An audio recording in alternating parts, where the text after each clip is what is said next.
The Meridian's Hope shuddered as it breached the atmospheric envelope of Draconis 7, its heat shields glowing orange against the violent entry.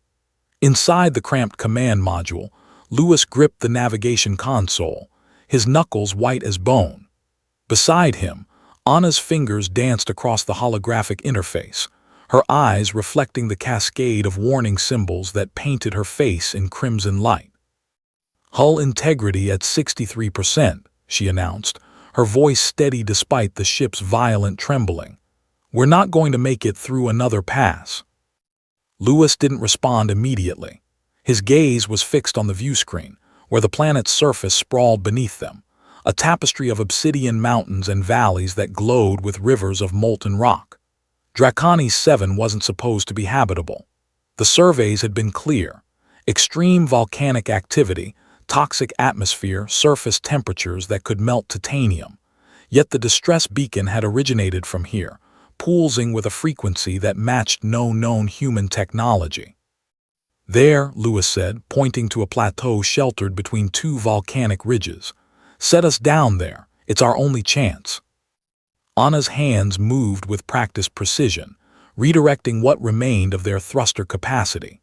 The ship groaned in protest, its structural framework crying out as they descended through clouds of sulfuric ash. The landing was less controlled descent and more managed catastrophe. The Meridian's Hope struck the basalt surface with enough force to crack 3 of its landing struts and send both crew members lurching against their harnesses. Silence followed, the kind of silence that comes after surviving something that should have killed you. "Life support's holding," Anna said finally, unbuckling herself and moving to the environmental readout. "Atmosphere outside is, wait, that can't be right." Lewis joined her, studying the data. "Breathable, how is that possible?" "It's not natural," Anna replied, her scientific mind already working through possibilities. "Someone's terraformed this sector, or something has." She paused, her dark eyes meeting his. "Lewis, the beacon, it's stronger now, 2 kilometers northeast." They suited up in what remained of their environmental gear, more habit than necessity given the surprising atmospheric readings, and emerged from the Meridian's Hope into a landscape that defied explanation. The air was warm, almost pleasant, carrying scents that seemed impossible: ozone and something else, something organic and ancient. The plateau stretched before them, relatively flat compared to the jagged peaks that surrounded it. But it wasn't empty. Scattered across the dark stone were structures, or what remained of them.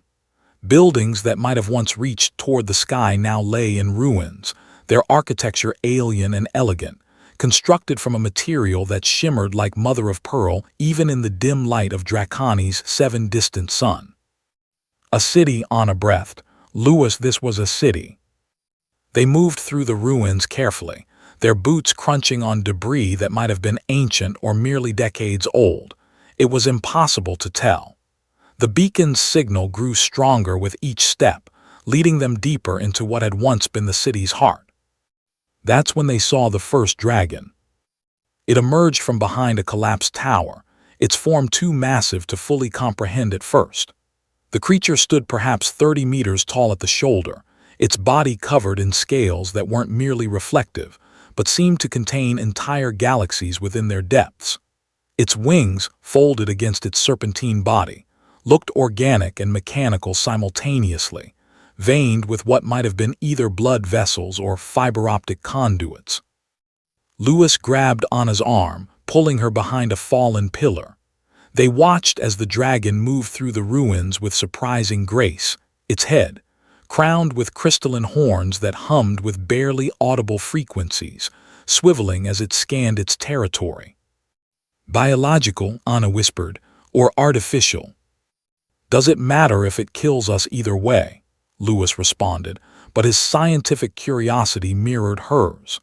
The creature was like nothing in any database, any classification system humanity had developed.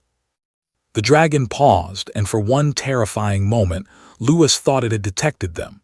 Its head turned in their direction, nostrils flaring, each nostril large enough to swallow a person whole. But then it moved on, disappearing between two intact structures that rose like obsidian teeth. "The beacon's just ahead," Anna said, checking her wrist scanner. "Inside that domed building." They waited until the dragon was out of sight before moving, keeping to the shadows and ruins. The domed structure was different from the others, less damaged, its surface covered in symbols that seemed to shift when viewed directly. The entrance stood open, a dark maw that somehow felt more inviting than threatening. Inside, they found the source of the beacon. It wasn't a ship or a person or any recognizable piece of human technology.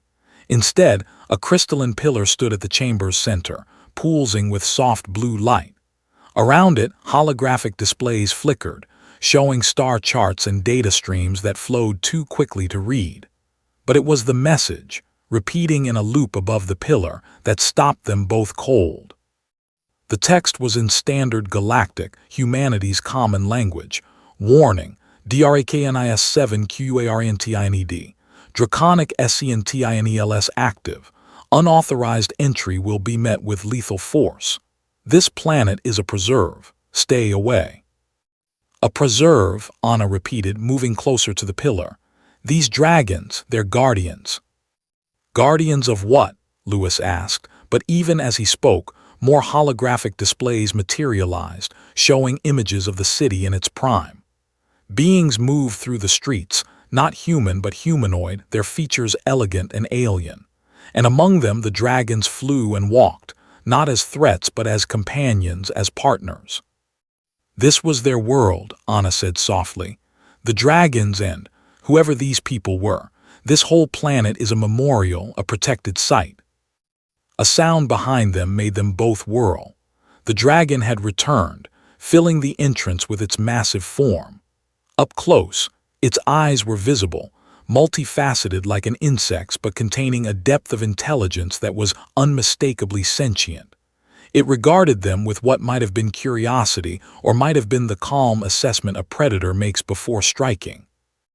Lewis stepped forward, placing himself between Anna and the creature. His hand moved to the plasma cutter at his belt, useless against something so massive, but instinct demanded the gesture. The dragon's nostrils flared again, and Lewis realized it was smelling them, analyzing them. Its head tilted, a gesture so unexpectedly bird-like that it was almost comical given the creature's scale. "Lewis," Anna said quietly, "I have an idea. It might be stupid." "Stupid how?" "Remember the emergency rations, the ones from Earth." Lewis's mind raced, trying to follow her logic. The emergency rations were protein bars and the barbecue-flavored jerky. "My grandmother's recipe," Anna said.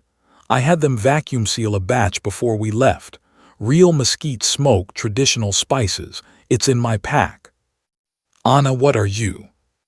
But she was already moving, slowly reaching into her pack while maintaining eye contact with the dragon. The creature watched, utterly still, as she withdrew the vacuum-sealed package. Her hands trembled slightly as she tore it open. The smell hit Lewis immediately, rich, smoky, carrying notes of paprika and black pepper, of wood smoke and slow-cooked meat. It was a scent that spoke of earth, of home, of summer evenings and family gatherings. The dragon's reaction was immediate and startling. Its massive head lunged forward, and Lewis shouted, certain they were about to die. But the creature stopped centimeters from Anna, its nostrils working overtime, drawing in the scent with what could only be described as desperate hunger. Then it made a sound. Not a roar or a growl, but something closer to a moan of longing, of recognition. The frequencies it produced made the crystalline structures around them vibrate in sympathy. Anna, showing either incredible bravery or incredible foolishness, held out a piece of the jerky. "Easy," she whispered. "Easy, beautiful." The dragon's tongue, forked and iridescent, extended, delicately plucking the jerky from her palm. It chewed thoughtfully, and Lewis could have sworn he saw its eyes close in something like bliss. More sounds came from the dragon, but these were different, complex, layered, almost musical. The crystal pillar responded, and suddenly the holographic displays shifted. New images appeared, humans but not contemporary humans. Ancient humans, primitives gathered around fires, cooking meat over open flames. And watching them, drawn by the scent, were dragons. The smoke, Anna said, understanding flooding her features. The specific compounds in wood smoke in cooked meat, it's a bridge, a memory trigger. She turned to the dragon. You remember, don't you, before you were guardians, before this became a preserve, your species and others drawn together by something as simple as cooking. The dragon rumbled, a sound that felt like agreement. It settled onto its haunches, somehow managing to look less threatening despite its size. Anna offered it another piece of jerky, and this time Louis noticed something he'd missed before. The creature's scales near its mouth bore faint scars, old marks that suggested meals taken in less peaceful times. The beacon, Louis said, pieces falling together in his mind. It wasn't a distress call, it was an invitation or a test. More holograms appeared, showing ships approaching the planet, showing dragons attacking them without mercy. But then another sequence, a small vessel landing, occupants emerging and impossibly cooking over an open fire. The dragons approaching, drawn by the scent, hostility transforming into curiosity. They were looking for someone who remembered, Anna said, not just humanity's technology but its heart, its traditions. She looked at the dragon, really looked at it, seeing past the weapon, past the guardian, to the intelligence beneath. You're lonely, aren't you, all of you, guarding a dead world, protecting memories but with no one to share them with. The dragon's response was a harmonic trill that made the air itself seem to shimmer. From the ruins outside, answering calls echoed, more dragons converging on their location. Louis tensed, but Anna put a hand on his arm. It's okay, she said. They're not attacking, they're gathering. Within minutes, the plaza outside the domed structure was filled with dragons of varying sizes and configurations. Some bore scales of midnight black, others shimmered with colors that had no names in human language. They watched with intelligent eyes as Anna distributed the remaining jerky, as Louis, following her lead, used the plasma cutter on its lowest setting to ignite a small fire using debris from the ruins. The smell of smoke rose into Draconi's seven strange sky, and the dragons drew closer, forming a circle around the two humans. It should have been terrifying. It was, perhaps, the most peaceful moment Louis had ever experienced. Our ship's damaged, Anna said to the nearest dragon, as if it were the most natural thing in the world to speak to a 30-meter crystalline serpent. We can't leave, but maybe that's not the worst thing. The dragon responded with a series of tones, and the crystal pillar translated, projecting words in standard galactic. Teach us to remember. We will teach you to fly. Louis looked at Anna, seeing his own wonder reflected in her eyes. They had come to Draconi's 7 expecting death or discovery. They had found something infinitely stranger and more valuable, connection across species, across time, across the vast loneliness of space. My grandmother's recipe, Anna said to Louis, laughter bubbling up through the words. We just made first contact with an alien species using my grandmother's barbecue recipe. Wait until the xenobiology journals hear about this, Louis replied, and they both laughed, the sound joining the dragon's harmonics, rising together toward stars that suddenly seemed less distant, less cold. The Meridian's hope would fly again, eventually. But Anna and Louis had already found what they'd been searching for, even if they hadn't known it when they started. In a universe vast and often hostile, they had discovered that some things, fire, food, the simple act of sharing a meal, were universal languages that transcended biology, technology, and time itself. And as the dragons taught them the songs of their lost world, as Anna and Louis shared stories of Earth and humanity's long journey to the stars, Draconi's 7 began to feel less like a tomb and more like what it truly was, a bridge between past and future, waiting for someone to walk across it. All it had taken was the smell of barbecue, and the courage to offer kindness instead of fear.